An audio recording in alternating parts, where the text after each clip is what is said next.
reglas de un electrocardiograma normal es un resumen de todo lo que ya vimos. Como van a ver, cada regla es un punto de todo lo que ya vimos. Por ejemplo, la regla número 1 que dice que el intervalo PR debe ser normal. ¿Qué es normal? Entre 120 y 200 milisegundos. 3 a 5 milímetros, ¿verdad? Dijimos que si mide menos de 120 milisegundos es ahí está, 120 milisegundos preexcitación, o sinónimo de qué? De que tiene una vía accesoria, ¿verdad? Que el sistema de conducción tiene una vía accesoria extra. Ahora, si dura más de 200 milisegundos, bloqueo atrioventricular. ¿Qué dice el intervalo PR? ¿Qué representa el intervalo PR?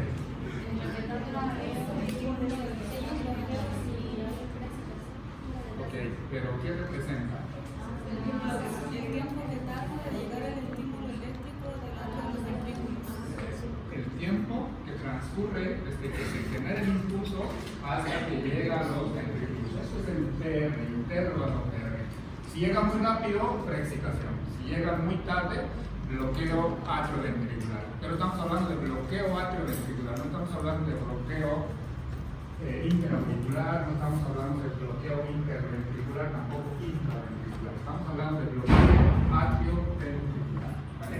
Entonces esto lo vimos al ver el intervalo PR, vimos los valores normales. Entonces una regla para decir que es un electrocardiograma normal es que el intervalo PR debe estar normal. No debe estar muy corto, tampoco debe estar muy prolongado.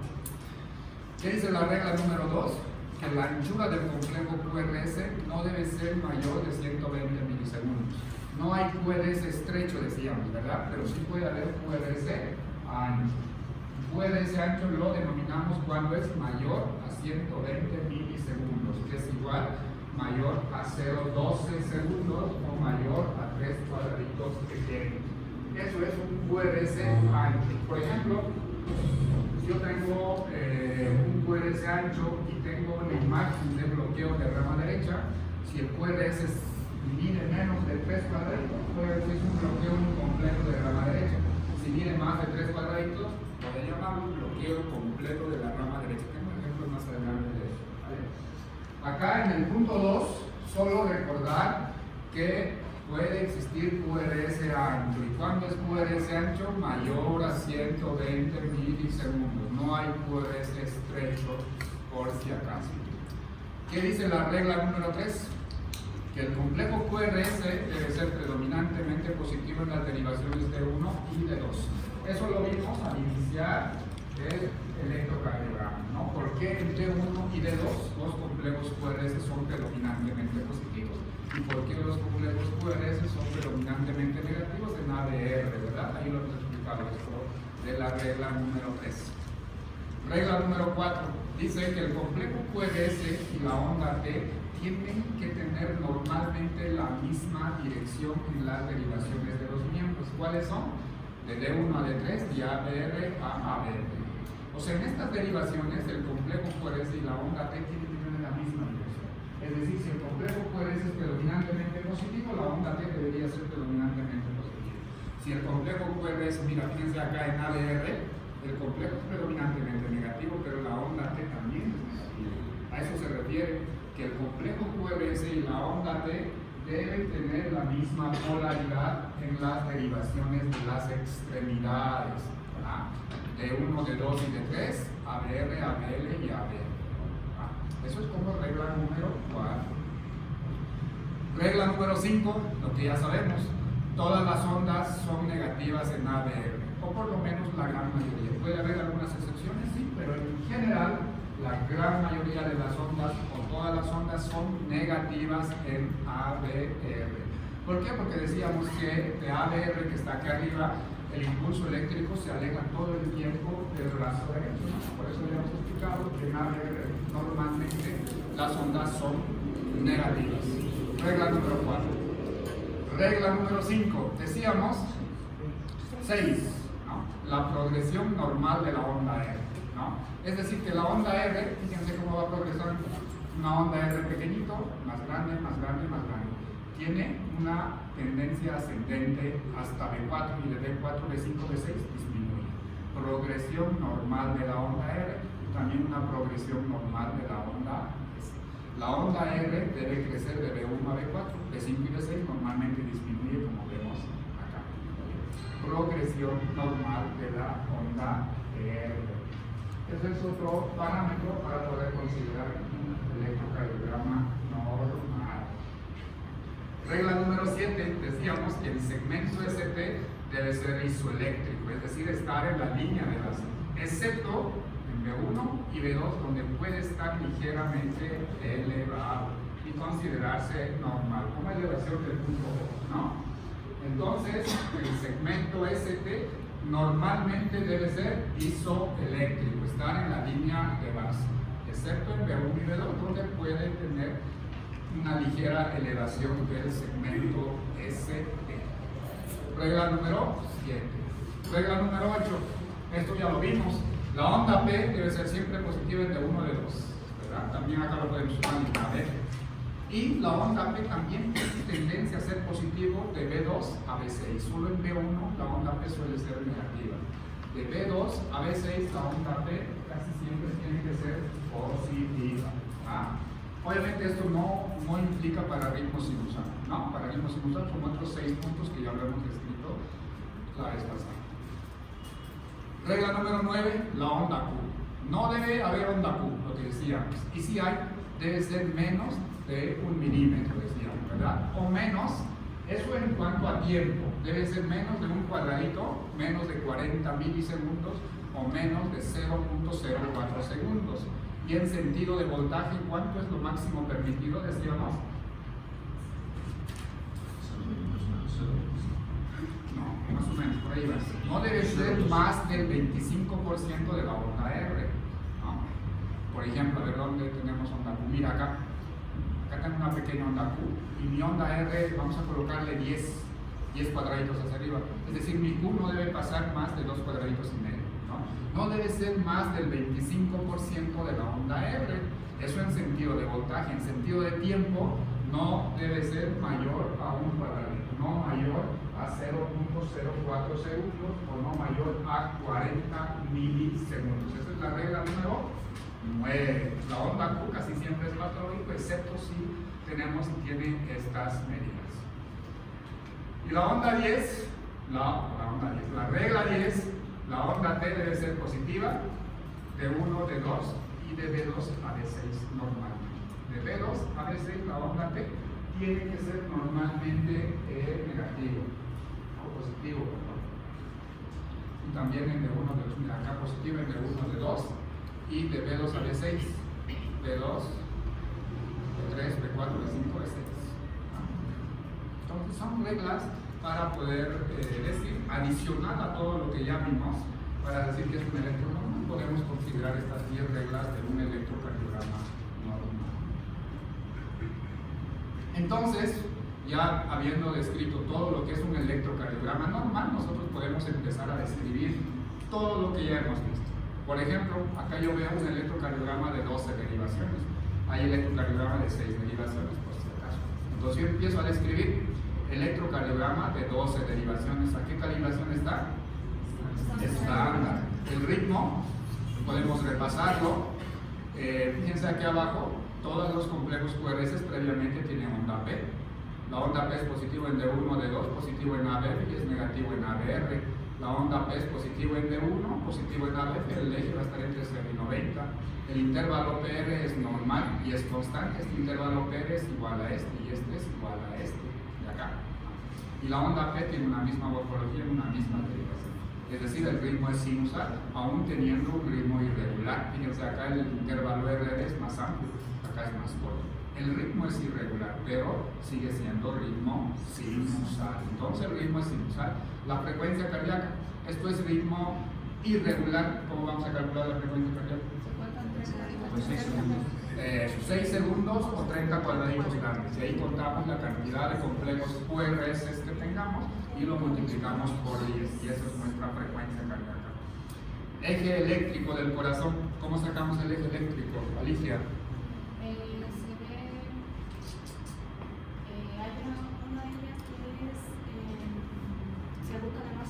Eso, buscamos la más isodifásica en estas 6. ¿Cuál te parece más isodifásica acá?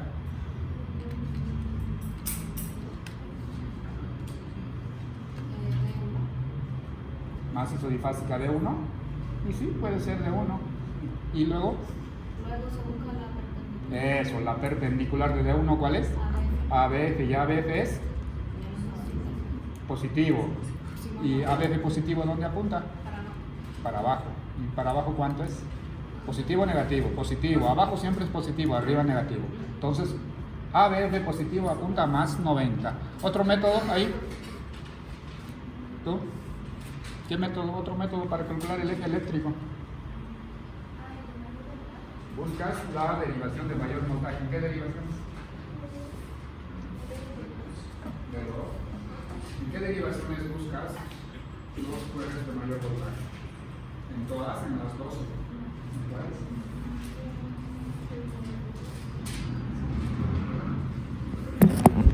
Las siguientes expresiones.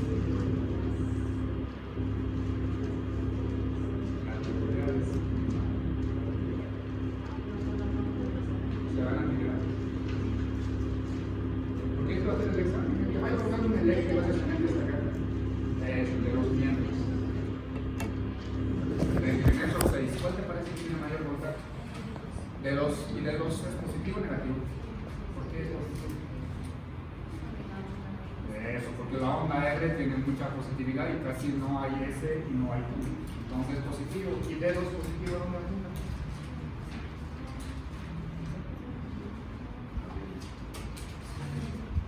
¿Dónde apunta D2 positivo? Eso, más 60. Acá abajo siempre es positivo, acá es negativo, ¿no? Por ejemplo, D2 negativo, ¿dónde apunta aquí? Eso, menos 120, ¿no? Entonces acá D2 es positivo, entonces ¿dónde está el eje? A más 60. Acá el eje sacó el más 90, más 60. ¿Y el otro método cuál es?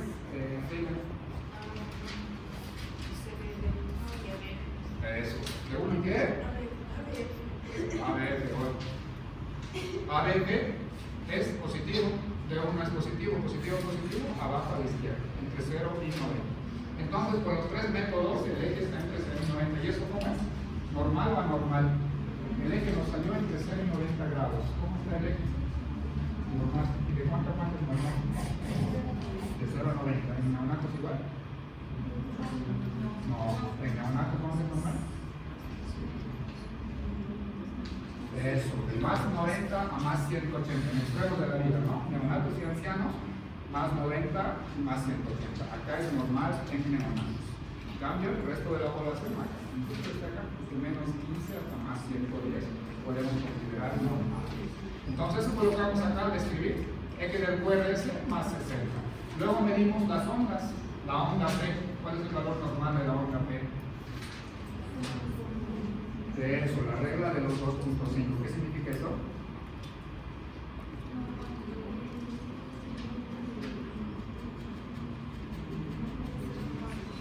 Eso, no más de 2.5 milímetros hacia arriba y no más de 2.5 milímetros en sentido de tiempo, ¿verdad? Y aquí nuestra onda P hacia arriba parece 1, 1,5 si quieres. Y el sentido de tiempo son 2. Entonces, es una onda P normal. ¿Y el QRS? ¿Cuánto mide acá el QRS? La anchura del QRS. 2. ¿Y cuánto es lo normal? ¿Cuánto es lo normal? No, menos de 3. Menos de 3 cuadraditos o menos de 120 milisegundos. Acá mide 2 cuadraditos, entonces está normal. Y después la onda T. ¿Cuál es el valor normal de la onda T, Stephanie?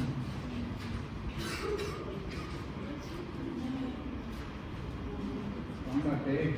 Mira, gracias al examen.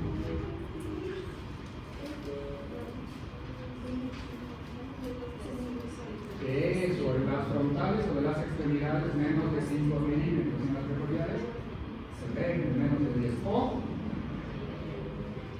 eso, menos de 1/3 de la onda R. No es lo normal de la onda T. Y ahí, ¿cómo está nuestra onda T? Mira, las ondas T más altas me parecen entre 4 ¿Miden más de 10? No, miden más o menos 7. Y para considerarse anormal, en las reglas cordiales debería de ser más de 10 milímetros. Si tomamos la otra regla, por ejemplo acá, donde decimos que la onda T no debe ser mayor de 1/3 de la onda R, miren acá, es casi más de 1/3. Yo mido mi onda R, 5/10 es más o menos, ¿cuánto? 14. Y esto es casi 7, casi la mitad, es más de 1/3. ¿No? Por esa norma sería patológico, pero por la otra norma que nos dice que la onda T en las derivaciones de las extremidades hasta 5 milímetros es normal y acá hasta 10 milímetros es normal. Entonces la onda T está normal. Vamos con los intervalos. ¿Cómo está el intervalo PR? ¿Está normal o anormal?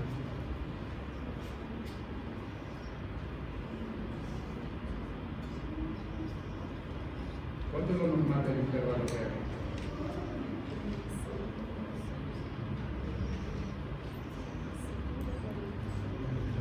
De 0,12 a 20. De 0,12 a 0,20 segundos o de 120 a 220 milisegundos. ¿Y ahí cuánto está?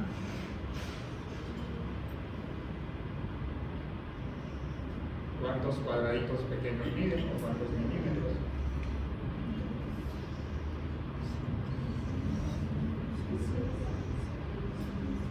Entre 3 y 4, ¿verdad? Entre 3 y 4. Y eso es 0,12 a 0,16. Está dentro de parámetros normales.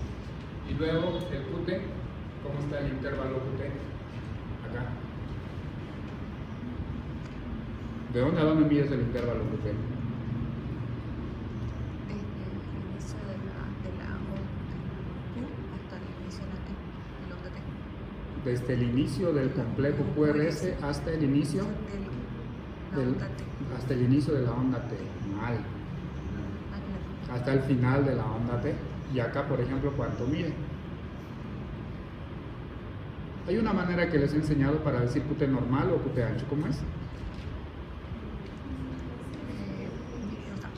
Un complejo QRS con los QRS a la onda. Eso, mira, decíamos, o les había platicado la anterior vez, tomas una RR, ¿verdad? Vamos a tomar este RR. Al medio te voy a trazar una línea, que sería acá. Si mi onda T termina para este lado, es QT normal. Si terminara para este lado, sería QT largo, ¿no? Entonces, a simple vista, esto es un QT normal. Ahora, ¿qué cavidades está predominando acá? ¿El izquierdo o el derecho? ¿Y por qué? A ver, Alicia, más fuerte. Dame ese inicio. Sí.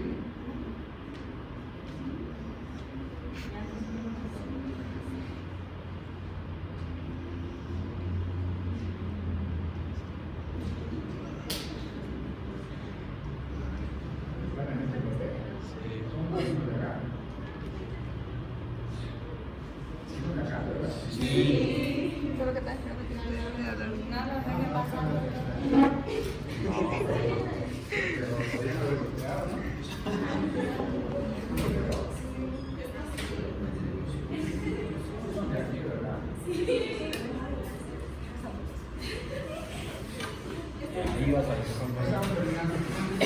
Para terminar,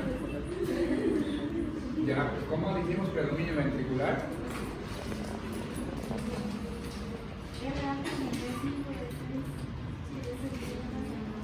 Eso está muy bien. Eso. Debemos ver la onda R en B1 y B2 y la onda R en B5 y B6. Decíamos que en B1 y B2 pide el ventrículo derecho y B5 y B6 el ventrículo izquierdo, ¿no? Si yo tengo ondas R altas en B1 y B2, el ventrículo derecho está muy hipertrofiado, muy grande, ¿no? Pero si tengo R altas en B5 y B6, el ventrículo izquierdo es el que está hipertrofiado o está más grande. Y con la onda S es al revés, ¿no? Mientras más profunda sea mi S en B1 y B2, habla del ventrículo izquierdo. Mientras más profundo sea la S en B5 y B6, el ventrículo derecho está más grande, ¿no? Acá, ¿cuál está más grande? ¿Quién dijo la derecha? Acabas de llegar. ¿Cuál está más grande. ¿Por qué? Si es la izquierda, pero ¿por qué?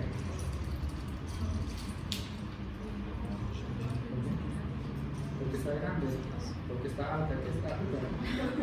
Eso, porque está alto. Mira, fíjate que tienes R's altas en B5 y B6 y no tienes R's en B1 y B2. La onda R está más alta en B5 y en B6.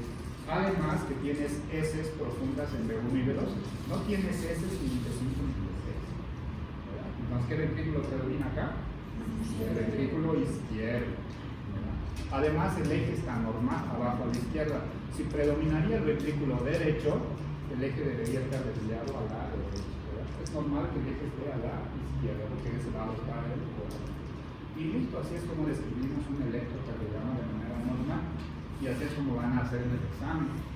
Un electrocardiograma, primero lo van a validar, la calibración, ritmo, sacan el eje, calculan la frecuencia cardíaca. Y así, sobre todo lo que ya vimos de un electrocardiograma normal. Algo adicional a un electrocardiograma normal son temas que no están en el académico que hemos pasado, pero es algo que tienen que conocer porque es muy frecuente. Por ejemplo, esta imagen es muy frecuente verla en un electrocardiograma, esta imagen de acá. Pero en B1, fíjate, en B1, si yo tengo esta imagen que se asemeja a esto de acá, me habla de bloqueo de rama izquierda. Ve que decíamos en una parte del sistema de conducción, mira acá está. Esto es el nodo AB, haz de His, rama derecha y rama izquierda de las de His, ¿no? Cuando hay un bloqueo acá en la rama izquierda de las de His, voy a tener esta imagen, pero en B1, no cuenta esta imagen ni otras derivaciones. En B1, si yo tengo esta imagen, que es como el cono de un helado, me habla de bloqueo de rama izquierda. Ahora, ¿cómo sé que es completo o incompleto? Dependiendo de la anchura del complejo QRS. Bloqueo de rama izquierda cuando vean una imagen similar a esta. ¿Vale? Como se ve la imagen de un electrocardiograma de manera normal en B1, sí deberíamos de verlo, y así es como se ve un bloqueo de rama izquierda. En B1, y así es como se ve en B6. Y del bloqueo de rama derecha es la imagen de las orejas de conejo. Fíjense esta imagen de acá, este patrón. R minúscula, S mayúscula y R mayúscula prima. Este es el patrón de bloqueo de rama derecha. ¿Y cómo yo sé si es bloqueo completo o incompleto? Depende de la anchura del QRS. Si el QRS mide más de 3 cuadraditos, es más ancho, es bloqueo completo. Si es más angosto, es un bloqueo incompleto de la rama derecha de las X. Así es como vemos en un electrocardiograma normal sin bloqueo en B1 y en B6, así es como lo vemos normal. Y cuando hay bloqueo lo vemos así, en B1, y así es como lo vemos en B6. Fíjense, en B6 tengo una Q, R y esta deflexión aquí como una curva, ¿no? Cuando vemos esta imagen, debo buscarlo, pero siempre en B1 y en B6. Y el patrón de las orejas de conejo es solo para B1, no para B6, para ninguna otra derivación. Si yo quiero buscar el patrón del cono de helado o el patrón de las orejas de conejo, es para B1 nada más, no es para otras derivaciones, ¿vale? Y acá, ¿qué es? Orejas de conejo. Fíjense acá, en B1 nomás decíamos, ¿verdad? Mira, tengo el patrón R minúscula, S mayúscula y R mayúscula. ¿Y cuánto mide el QRS? ¿Es ancho o es angosto? Ancho. ¿Cuánto ancho? ¿Como 4 o 5? ¿Es más de 3? Entonces, ¿qué es? Es un bloqueo completo de rama derecha del láser X.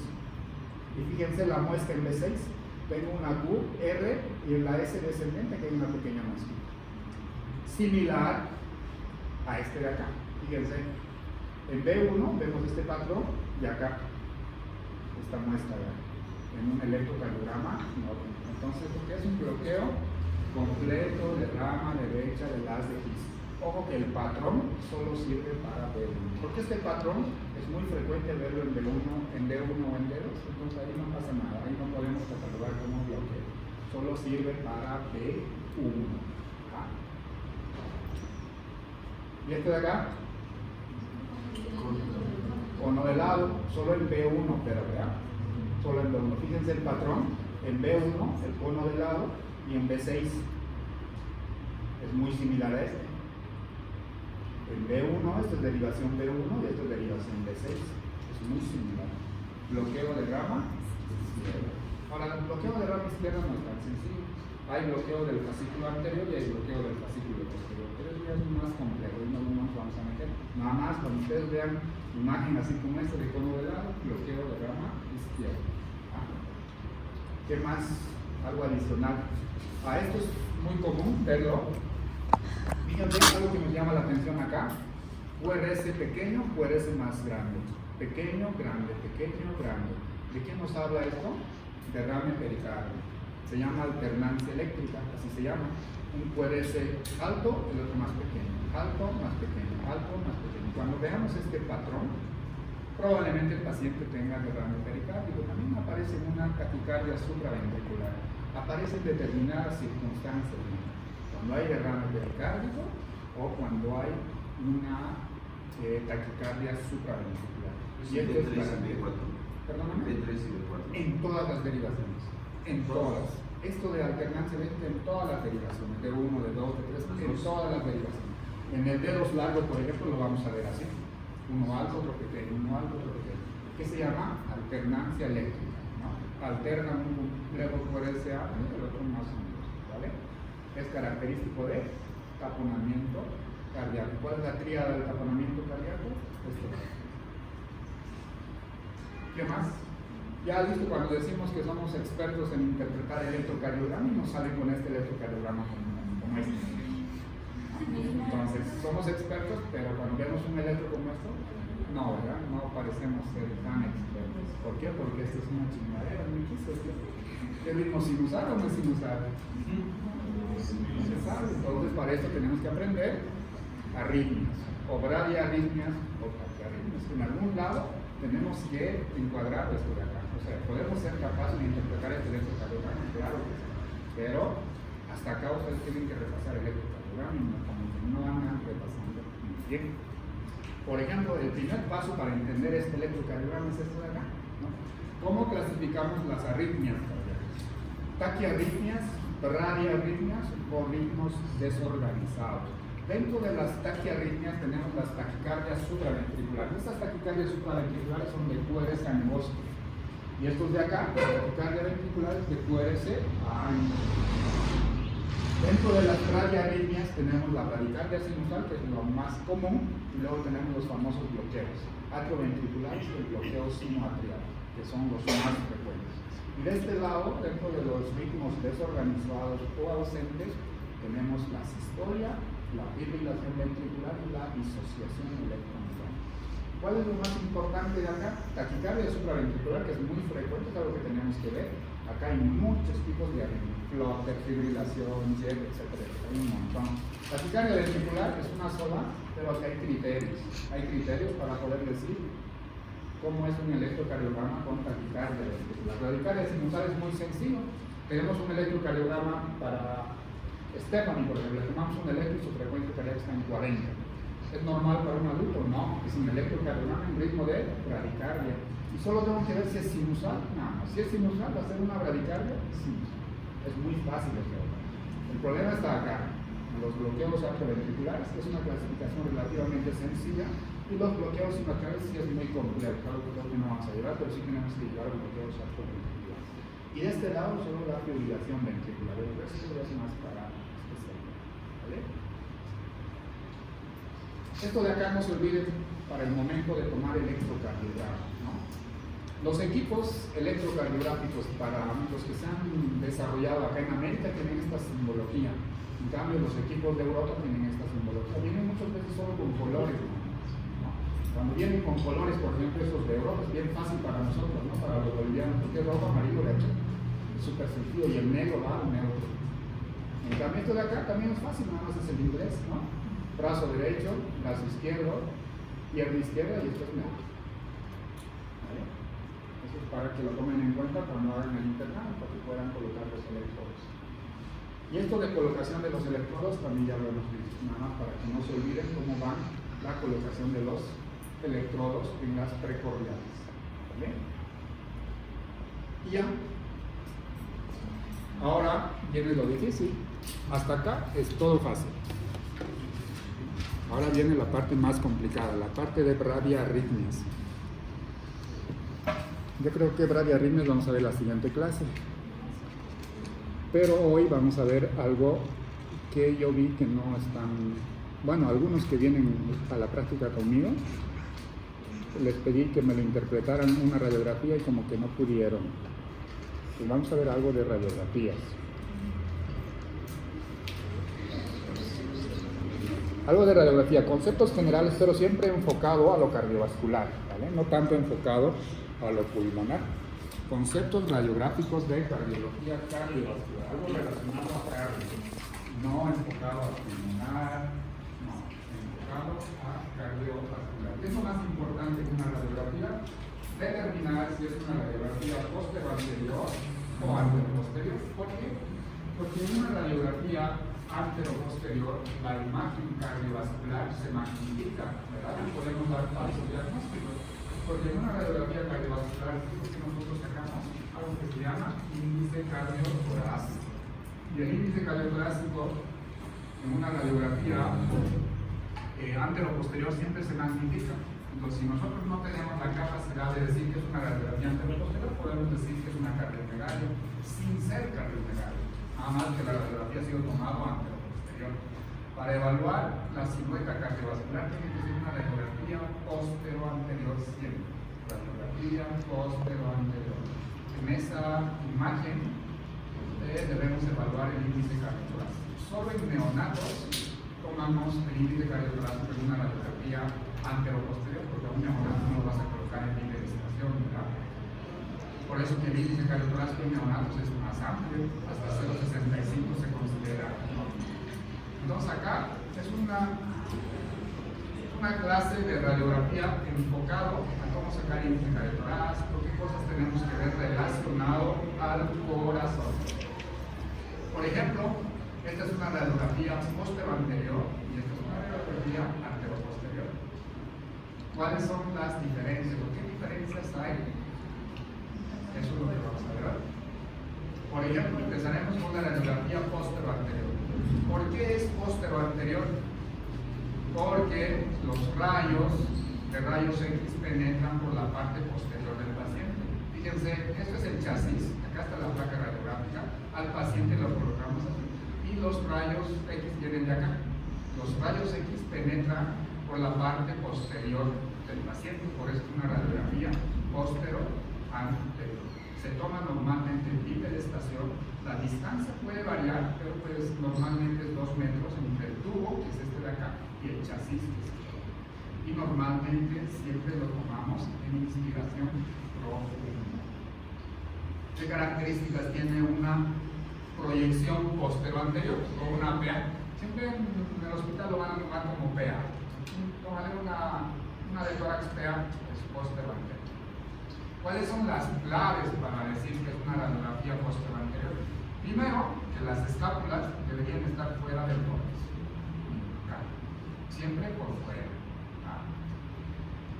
Las clavículas es algo bien importante. Las clavículas atraviesan normalmente los campos pulmonares en forma de V o en forma de Y.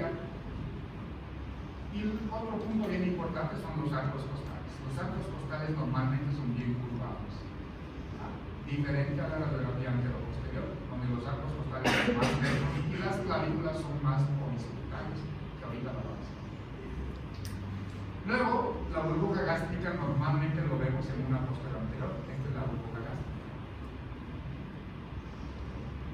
Entonces, son algunos datos que nos puede llevar a pensar que estamos frente a una radiografía posterior anterior. Este signo de la tienda de la campaña, la verdad es algo que yo no veo, pero los radiólogos juran y perjuran que se ve. Mira, acá supuestamente se ve algo como este. Yo la verdad es que no lo veo. Ahí. O sea, teóricamente vemos esta imagen de tienda de campaña justo a ese nivel. Es decir, acá. Yo la verdad no veo ni pero los radiólogos dicen que lo ven. imagen en tienda de campaña. Si alguien lo ve, la verdad que está súper bien y es lo que tendrían que buscar para poder apoyarse y decir que es una radiografía postero-anterior. Literal, la imagen supuestamente se ve como esta tienda. Entonces, resumiendo, en una proyección postero-anterior, ¿qué vamos a ver? Primero, que las clavículas tengan en forma de V o forma de Y y que estén dentro de los campos pulmonares y los arcos costales sean más curvados. Normalmente en esta proyección se ve la burbuja gástrica, en otra proyección normalmente no vemos la burbuja gástrica. Las escápulas, mira acá están las escápulas, normalmente están fuera del tórax en una postero-anterior. Diferente a una antero-posterior. Un antero-posterior normalmente lo tomamos en decúbito. Normalmente lo tomamos en decúbito, normalmente siempre lo tomamos en un equipo portátil. ¿Cuáles son las características de un antero-posterior? ¿Por qué es antero-posterior? Porque los rayos X penetran al paciente de la parte anterior a posterior. Acá está el chasis, la placa, y cómo penetran los rayos X de anterior a posterior. Por eso es una antero-posterior. ¿Cuáles son las características de una radiografía antero-posterior? Primero, que las escápulas están dentro, es lo opuesto a lo otro, ¿vale? Escápulas dentro del tórax. Magnificación de las estructuras mediastínicas, es decir, que el corazón se ve más grande y podemos dar falsos diagnósticos de cardiomegalia. Los semidiafragmas normalmente están más elevados, ausencia de burbuja gástrica. Las clavículas son horizontalizadas, fíjense acá, está por fuera de los pulmones y son bien horizontales, y los arcos costales igual son horizontales. Son algunas características de una radiografía antero-posterior. Las clavículas normalmente están fuera, o si no están fuera, si están dentro de los campos pulmonares, son horizontales. No vemos la imagen de V o Y, y los arcos costales son más rectos, no son curvados. Y esto otro de acá es algo que yo tampoco veo, un signo de cara de búho, que los radiólogos lo ven, así como este de acá. De búho, que deberíamos de ver acá, o acá, la verdad es que yo no lo veo. Si alguien lo ve, es súper bien, yo la verdad no lo veo. Fíjense que los arcos costales están más horizontales, la clavícula está un poco más horizontal que en la organización. Si alguien ve acá la imagen de cara de búho, ¿tú lo ves? Él dice que no. Si lo ves, excelente. Es algo que debes buscar en una radiografía. Es decir, si ves la cara del búho, es antero-posterior. Si ves la tienda de campaña, es posterior-anterior. Esta parte de la medicina se llama imagenología, justamente por eso, ¿no? Porque hay que imaginarse y ver la cara del búho. Ahora, aparte de valorar si es una radiografía antero-posterior o postero-anterior, ¿qué vamos a ver relacionado al corazón? Primero, el tamaño, con el índice cardio-torácico. Luego vamos a ver qué cavidades se encuentran crecidas con una radiografía. Y algo bien importante, qué factores incrementan el tamaño del corazón. Existe aumento de volumen, obstrucción, falla de bomba, enfermedades del pericardio, alguna masa cardíaca o una masa mediastinal que esté incrementando la sinuosidad del corazón. Todo eso es lo que debemos por lo menos sospechar en una radiografía de corazón. Ahora, algo bien importante para empezar a describir el corazón, esta es la posición del corazón. Normalmente el corazón está del lado del hemitórax izquierdo o se dirige hacia el hemitórax izquierdo. Entonces, cuando nosotros tenemos un corazón que está en la parte izquierda, decimos que el corazón está en levocardia. Levo, izquierda, cardia, corazón. Corazón del lado izquierdo. Ahora, cuando el corazón está en la parte central, le digo, el corazón está en mesocardia, la parte central del tórax. Ahora, si el corazón está del lado derecho, digo que el corazón está en dextrocardia. Entonces, lo primero que tengo que describir es un corazón en levocardia, como este de acá, en mesocardia o en dextrocardia. Una cosa es la posición del corazón, diferente a hablar de la punta del corazón, porque acá la punta del corazón está apuntando al lado izquierdo. Entonces esto va a ser un corazón en levocardia con levoapex. Acá un corazón en mesocardia, y la punta del corazón también apunta al medio. Corazón en mesocardia con mesoapex.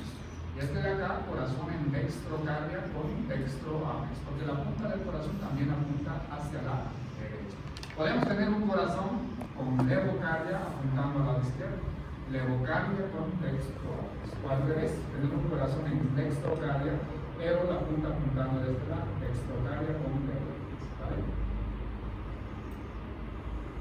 Levocardia, mesocardia y dextrocardia. Otra cosa que tenemos que evaluar siempre en una radiografía es los órganos abdominales. Cuando hablamos de los órganos abdominales, fíjense que se ve en una radiografía. De este lado tengo la burbuja gástrica. La burbuja gástrica siempre debe estar del lado izquierdo y el hígado siempre del lado derecho, que es esta imagen de acá. Podemos tener pacientes como este de acá. El hígado del lado izquierdo y la burbuja gástrica del lado derecho. Cuando yo hago referencia en relación a los órganos abdominales en una radiografía de tórax, por ejemplo, esto de acá es posición habitual de los órganos abdominales. Hígado a la derecha y burbuja gástrica a la izquierda. Entonces yo digo, el situs solitus abdominal, es decir, posición habitual de órganos abdominales. ¿Vale? En cambio acá, el situs es inverso. ¿Por qué? Porque el hígado está del lado derecho y la burbuja gástrica está del lado. Perdón, el hígado está del lado izquierdo y la burbuja gástrica del lado derecho. Entonces, este es un situs inversus, todo está alterado. Ahora podemos tener pacientes que tienen un hígado central o pacientes que tienen un doble burbuja gástrica. Esto ya es muy patológico y es otro tema, se llama isomerismo. Y hay pacientes que tienen así, o que vienen así o que nacen así. Ahora, acá nosotros estamos haciendo referencia, ¿por qué es bien importante ver el situs abdominal? ¿Qué tiene que ver con el corazón? Por ejemplo, acá, en esta sílvaca cardíaca, yo estoy viendo que el estómago está del lado izquierdo y el hígado del lado derecho. Entonces, esto realmente es el lado derecho del corazón y esto es el lado izquierdo del corazón. En cambio, acá es al revés. Si el estómago está de este lado y el hígado de este lado, entonces esto es el lado izquierdo del corazón y esto es el lado derecho. Sirve para eso, para ver en qué posición está el corazón. Lo mismo con los bronquios. Fíjense los bronquios, esto es un bronquio normal. La tráquea, esto se llama carina. El bronquio principal derecho, primero que es más corto y es más horizontal. El bronquio principal izquierdo, primero que es más vertical y es más largo. Fíjense. Esto es un situs bronquial normal. En cambio, esto es un situs bronquial inverso. Y esto lo puedo ver en la radiografía. Y sí, bien. Acá tengo la tráquea, bronquio principal derecho corto que se bifurca rápido y el bronquio principal izquierdo baja hasta abajo de dirección sur. Tengo una imagen mejor. Acá. Fíjense. Esto es tráquea, carina, fíjense el bronquio principal derecho, luego se bifurca, es muy cortito. El izquierdo, fíjense cómo baja, hasta acá tiene una bifurcación cardíaca, es más vertical y más largo. Acá también en la imagen tengo la tráquea, como el bronquio derecho se bifurca rápido, el izquierdo es más vertical y tiene una bifurcación cardíaca. Esto es normal. Entonces, si yo tengo el situs bronquial normal, entonces esto realmente es el lado derecho del corazón y esto es el lado izquierdo del corazón. Entonces eso tenemos que ver en una radiografía de tórax. Ahí, por ejemplo, el situs bronquial está normal o alterado. Normal, porque aquí tengo la tráquea, bronquio derecho y cómo se bifurca rápidamente el bronquio derecho, y el izquierdo, fíjense, baja, tiene una bifurcación muy tardía. Entonces, ¿qué significa esto? Que esto realmente es el pulmón derecho y esto realmente es el pulmón izquierdo. ¿Cuántos lóbulos tiene el derecho? 3. El izquierdo, 2. Este es el pulmón izquierdo que tiene 2 lóbulos y este es el derecho que tiene 3 lóbulos. Otra cosa que vamos a ver es dónde están ubicados espacialmente los órganos. Tenemos en una radiografía, hablando cardiovascularmente, dos perfiles. el perfil derecho, que es esto de acá, y el perfil izquierdo, que es de acá. Del perfil derecho vamos de arriba, esta parte de arriba es la vena cava superior. Luego viene la aurícula derecha y acá abajo viene el ventrículo derecho. Eso es el perfil izquierdo, derecho. Vena cava superior, aurícula derecha y ventrículo derecho.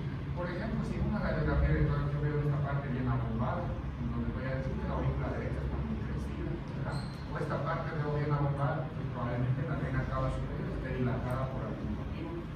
En cambio, el perfil izquierdo tiene esta parte que es el callado aórtico, el tronco de la pulmonar, la aurícula izquierda que se ve bien pequeña y luego todo esto es el ventrículo izquierdo. Esto es el perfil izquierdo. O acá tenemos una imagen mejor, vena cava superior, aurícula derecha, el ventrículo derecho se sube acá. Esto es el perfil derecho. El perfil izquierdo, la aorta, arteria pulmonar, aurícula izquierda y ventrículo izquierdo. Y acá lo mismo. Vena cava superior, aurícula derecha, ventrículo derecho que descansa sobre el diafragma acá, ventrículo izquierdo, aurícula izquierda, arteria pulmonar y aorta. Si yo veo una imagen acá radiopaca, entonces voy a decir que el tronco de la pulmonar está abombado, o al revés, acá, una imagen abombada. La aorta tiene un abombamiento por algún motivo, pues el ventrículo derecho que está todo abombado para este lado, el ventrículo derecho probablemente esté crecido por algún motivo, ¿no? Entonces ahí, acá por ejemplo es la vena cava superior, aurícula derecha, ventrículo derecho. De este lado, el callado aórtico, el tronco de la pulmonar, la aurícula izquierda y el ventrículo izquierdo. Cava, aurícula derecha, aorta, pulmonar, todo esto es el ventrículo izquierdo. Una vez que ya vemos qué partes del corazón están en una radiografía de tórax, lo siguiente es sacar el índice cardiotorácico. No se olviden que para sacar el índice cardiotorácico lo primero es que tenemos que trazar una línea media paralelo a la columna. Una vez que tengamos una línea trazada paralela en la parte media de la columna, voy a trazar la primera línea que es la A. Desde la línea media hasta la parte más externa del perfil derecho, que es mi línea A. Y la línea B va desde la parte media a la parte más externa del perfil izquierdo. A más B lo voy a dividir sobre C. Ahora, la línea C pasa normalmente del borde costal interno al otro borde costal interno y esta línea debería de pasar. Acá la literatura es muy ambigua. Hay literatura que te dice que esta línea debe pasar entre este punto, que es el ángulo cardiofrénico derecho, con el ángulo costofrénico derecho en la parte media. Hay literatura que te dice que debe pasar por acá, justo por el ángulo cardiofrénico derecho. Entonces ahí es muy variable la literatura. Ustedes pueden hacerlo pasar la línea por la parte media o hacerlo pasar por acá, justo por el ángulo cardiofrénico derecho. ¿Y cuál es el índice cardiotorácico normal? Por ejemplo, en este paciente tiene un índice cardiotorácico de 0.70 y eso a cualquier edad está grande. ¿Por qué? Porque en los adultos el índice cardiotorácico normal es menor a 0.50. Un índice cardiotorácico mayor a 0.50, un adulto ya está cardiotorácico. En lactantes y niños es menor a 0.55. Pero en neonatos hasta 0.65 se considera normal, mayor a 0.65 y se siente cardiomegalia en neonatos. Y acá está un poco más de lo que vimos. Acá está explicado todo el índice cardiotorácico, de dónde a dónde debemos de trazar la línea A, la línea B y la línea C. Por ejemplo, acá nos dice la línea C. Trazar luego un horizontal desde el contorno interno de la caja costal derecha hasta de la izquierda, pasando por el borde superior del hemidiafragma derecho. Mira, esto lo hace pasar por el borde superior del hemidiafragma derecho, es decir, acá, por el ángulo cardiofrénico derecho. Por ahí pasa la línea. Y los valores otra vez repitiendo, ¿no? En neonatos menores de un año hasta 0.75, ¿no? Dependiendo a la edad. ¿Sí? Pues no se olviden sacar el índice cardiotorácico. Y esto de acá es la cardiomegalia de acuerdo al tamaño del índice cardiotorácico, pero en la población adulta, no en neonatos. Aparte de medir el índice cardiotorácico, En la radiografía de tórax tenemos a ver algo que se llama flujo pulmonar o vasculatura pulmonar. ¿A qué hace referencia el flujo pulmonar o vasculatura pulmonar? A esto de acá. Vasculatura pulmonar son los vasos sanguíneos que van hacia los pulmones. En esta imagen vemos que la vasculatura pulmonar, si yo le divido el pulmón en tres partes, en el tercio interno, tercio medio y tercio externo, en el tercio externo no tengo que ver vasculatura pulmonar. La vasculatura pulmonar lo voy a ver muy prominente en el tercio interno, menos en el tercio medio y nada en el tercio externo. Eso es lo normal. Ahorita vamos a ver una radiografía con flujo pulmonar normal. En determinadas cardiopatías o insuficiencia cardíaca, la vasculatura pulmonar puede incrementar. Mira, esta vasculatura pulmonar, esto por ejemplo es con contraste, así es como normalmente lo vemos. Pero en una radiografía normal lo vamos a ver así. Esta parte es el hilio pulmonar, esta parte radiopaca que vemos acá, es todo este hilio conglomerado, vasos sanguíneos conglomerados, por eso tenemos una imagen radiopaca. Si yo trazo este pulmón derecho en 3 tercios, fíjense que en el tercio externo no hay vasos pulmonares. Acá veo vasos pulmonares, acá veo, pero acá no lo veo. Y eso es lo normal. Miren acá. Vasculatura pulmonar normal. Entonces, acá veo vasculatura pulmonar, acá también algunos, y en el tercio externo ya no veo vasculatura pulmonar. Entonces, este por ejemplo es un paciente que tiene una vasculatura pulmonar normal. ¿Cómo es una radiografía con vasculatura pulmonar incrementada y cómo es una radiografía con vasculatura pulmonar disminuida? Flujo pulmonar normal, fíjense acá la ramificación de la vasculatura pulmonar, está totalmente incrementada. Entonces el paciente tiene una vasculatura pulmonar incrementada. En cambio acá no hay vasculatura, solo veo vasculatura en el tercio interno, no veo en el tercio medio y menos en el tercio externo. Acá tengo hipoflujo pulmonar, vasculatura pulmonar disminuida. Acá lo contrario, hiperflujo pulmonar. Y acá normoflujo pulmonar. Acá, si esto considero que es una vasculatura pulmonar normal, ¿cómo está esto de acá? ¿Cómo está la vasculatura? Incrementada, tengo hiperflujo pulmonar. En esta otra radiografía, ¿cómo está la vasculatura pulmonar? Disminuida, no hay vasculatura pulmonar, hipoflujo pulmonar. Acá, ¿cómo se ve la vasculatura pulmonar? Incrementado, fíjense, veo vasculatura pulmonar hasta en el tercio externo, y acá se ve el situs bronquial, fíjense, tráquea, como el derecho se bifurca rápido y el izquierdo va hasta abajo para luego bifurcarse, ¿no? Esta radiografía, ¿cómo está el flujo pulmonar? ¿Incrementado, disminuido o normal? Este lado parece incrementado, ¿no? Fíjense, pero mira del lado derecho, casi no hay vasculatura pulmonar. Probablemente algo pasa con la rama derecha de la arteria pulmonar, que el flujo no está llegando al campo derecho, pero sí el campo izquierdo se ve con flujo pulmonar incrementado. Acá, ¿cómo está la vasculatura pulmonar? Incrementado. Y en este paciente, por ejemplo, se ve que el corazón está grande, ¿no? Si sacamos el índice cardiothorácico nos va a dar mayor a 0,60. ¿Qué cavidades se encuentran crecidas? Mira, acá viene la cava superior que parece que está normal. La aurícula derecha que pareciera que está normal. Acá viene el ventrículo derecho. Pero de este lado está todo crecido.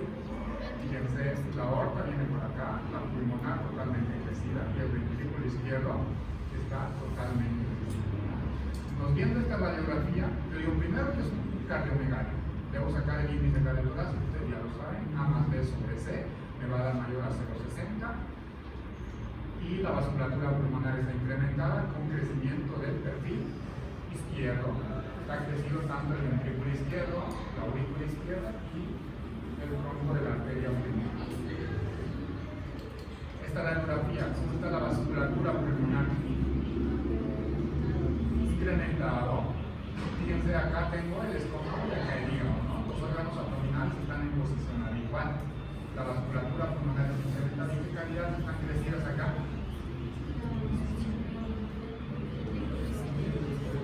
Fíjense acá, el tronco de la pulmonar crecida, la aurícula izquierda acá crecida y el ventrículo izquierdo, ¿no? ¿Y es una radiografía antero-posterior o postero-anterior? ¿Qué dicen? Anteroposterior.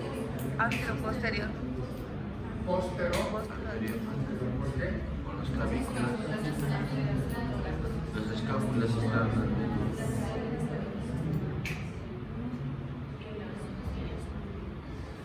¿Qué dicen? ¿Antero-posterior o postero-anterior? Postero-anterior, PA. Pero en una PA, las clavículas tienen forma de V y estos están horizontalizados. Los arcos costales están horizontales, no están incurvados.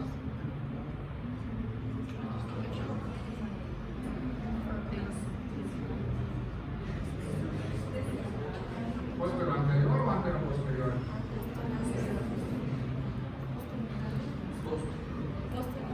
Postero anterior. ¿Y esta?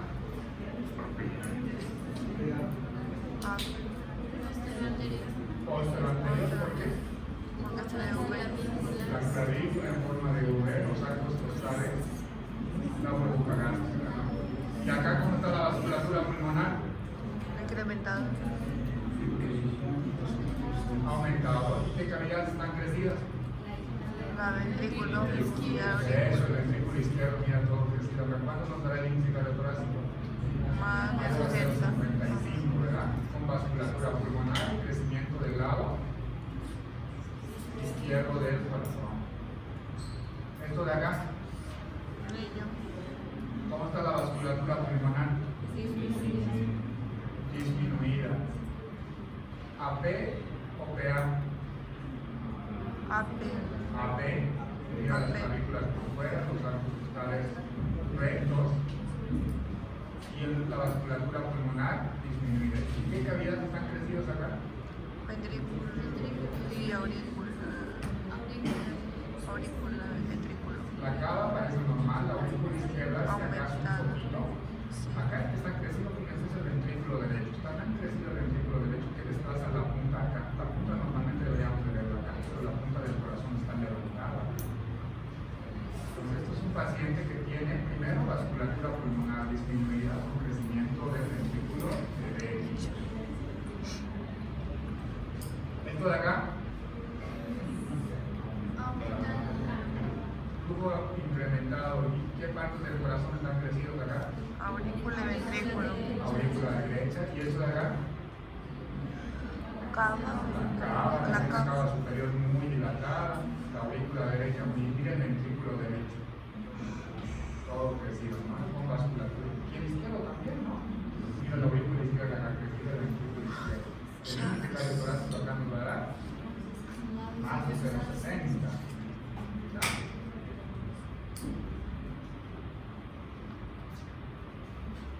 Ahora, debemos empezar a diferenciar dos cosas bien importantes. Vasculatura pulmonar incrementada con congestión venocapilar. Congestión venocapilar es sinónimo de edema pulmonar, diferente a vasculatura pulmonar incrementada. Cuando hablamos de vasculatura pulmonar incrementada, hablamos de que los vasos sanguíneos son mayores o que los vasos sanguíneos tienen más sangre, pero la sangre está en los vasos sanguíneos. Pero cuando hablamos de congestión venocapilar o edema pulmonar, acá el líquido se acumula en el intersticio, no está en los vasos sanguíneos, ¿no? Entonces acá, por ejemplo, vemos algo que se llama cefalización de flujo. Cuando los vasos sanguíneos los observamos mejor o son mayores que los vasos en el lóbulo inferior, es decir, acá observamos más vasculatura pulmonar que acá abajo. Eso se llama cefalización de flujo. Ahorita le vamos a mostrar una radiografía mejor. Otra cosa que vemos en los pacientes que tienen edema pulmonar es estas imágenes de acá. Miren, estas imágenes de acá, eso se llama POFI, o los famosos manguitos perinoquiales o manguitos perivasculares. Se debe al edema intersticial por acumulación de líquido en el tejido conectivo peribronquioalveolar.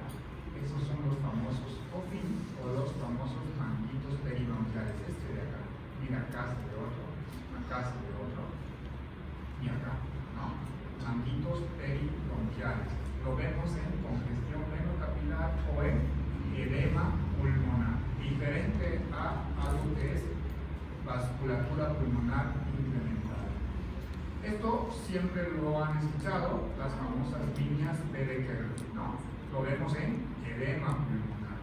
Las líneas Bedekerle son cortas, delgadas, siempre son horizontales y están en las regiones basales del pulmón, en los ángulos costofrénicos. ¿Y a qué se deben las líneas Bedekerle? Al engrosamiento de los septos interlobulares. Fíjense acá. Este de acá es el ángulo costofrénico. ¿Y este qué ángulo es? Cardiofrénico. Costofrénico derecho, cardiofrénico derecho. Y te dice que las líneas Bedekerle, primero que son cortas, delgadas, horizontales y están en las regiones basales del pulmón, en los ángulos costofrénicos. Acá tengo el ángulo costofrénico, miren estas líneas horizontales. Estas son las famosas líneas Bedekerle. Si lo veo, ¿qué significa? Congestión venocapilar o edema pulmonar. ¿Y qué representa las líneas Bedekerle? Engrosamiento de los septos interlobulares. ¿Vale? Línea Bedekerle, sinónimo de edema pulmonar. También, si existen las líneas A, existen las líneas, si existen las B, existen las A. ¿Qué son las líneas A de Kerle? Son líneas rectas que se dirigen al ilio pulmonar y se debe a un aumento del flujo linfático y edema perilinfático. Este es el ilio pulmonar y fíjense estas líneas que vienen acá en dirección al ilio. Son las famosas líneas A de Kerle. Las líneas B de Kerle acá, en las bases, ¿no? Sobre todo en los ángulos costofrénicos, derecha o izquierda. En cambio, las líneas que tienen dirección al ilio son las famosas líneas A de Kerle. Y acá, eso es una radiografía con un paciente que tiene edema pulmonar. Fíjense, esta radiografía de edema pulmonar es muy diferente a una radiografía con hiperflujo pulmonar. Mira, vamos a regresarnos atrás. Ese es edema y hiperflujo pulmonar. Es este de acá. Totalmente diferente. Este de acá, hiperflujo pulmonar. Es una radiografía totalmente diferente a una radiografía de edema pulmonar, como es este de acá. Esto es edema pulmonar. Acá el líquido está en el intersticio pulmonar. En cambio, en esta radiografía, el líquido, la sangre está en los vasos sanguíneos. La sangre o el líquido está todos los vasos sanguíneos. Hiperflujo pulmonar, vasculatura pulmonar incrementada. Mira, esta es una radiografía con hiperflujo pulmonar muy marcado. Esta no podemos confundirla con una radiografía de edema pulmonar. Edema pulmonar es esta de acá. Esta es una radiografía con edema pulmonar. ¿Qué decíamos para ver edema pulmonar? Primero, las líneas B de Kerle, las A de Kerle. ¿Dónde están los manguitos peribronquiales? Y acá hay uno, acá hay otro. Un manguito peribronquial. Edema pulmonar, ¿verdad? Diferente a hiperflujo pulmonar. Flujo pulmonar disminuido, flujo pulmonar incrementado. Diferente a edema pulmonar. En esta radiografía, por ejemplo, acá ¿qué cantidades están crecidas? La aurícula derecha, mira, está muy crecida. La cava normal, pero la aurícula derecha muy crecida. De este lado fíjense la pulmonar totalmente crecida, la aurícula y el ventrículo, ¿no? Totalmente. El perfil izquierdo está totalmente crecido y también la aurícula derecha está totalmente crecida. Acá, ¿qué cavidades están crecidas? El ventrículo derecho. El ventrículo derecho está tan crecido que está levantando la punta del corazón. Y la vasculatura pulmonar acá está totalmente disminuida. Ya, esto es un resumen de cómo es una radiografía PA y AP. Todo lo que hemos visto para diferenciarlas. Costero anterior y anterior. De todo lo que vimos, ¿qué tienen que acordarse? Flujo pulmonar incrementado, flujo pulmonar disminuido, edema pulmonar. ¿Qué tiene el edema pulmonar? Dijimos las líneas A de Kerle, las líneas B de Kerle, los manguitos peribronquiales, que son característicos de congestión venocapilar o edema pulmonar. olviden cómo se saca el índice cardiotorácico. Es una clase recordatoria de lo que ustedes ya lo han visto, cómo se ve la vasculatura pulmonar y el índice cardiotorácico. Memoricen cómo sacar el índice cardiotorácico. Trazan una línea media, de la línea media a la parte más externa de la silueta cardíaca derecha y de la línea media a la parte más externa de la silueta cardíaca izquierda. Suman A más B y lo dividen sobre la línea C. Y fíjense que la línea C viene de la parte costal interna, es la costilla, la parte interna de la costilla. Y de este otro lado lo mismo, la parte interna de la costilla. Y va a pasar por el ángulo cardiofrénico derecho. Y ahí tienen el índice cardiotorácico. ¿Para qué? Para saber si tienen cardiomegalia o no.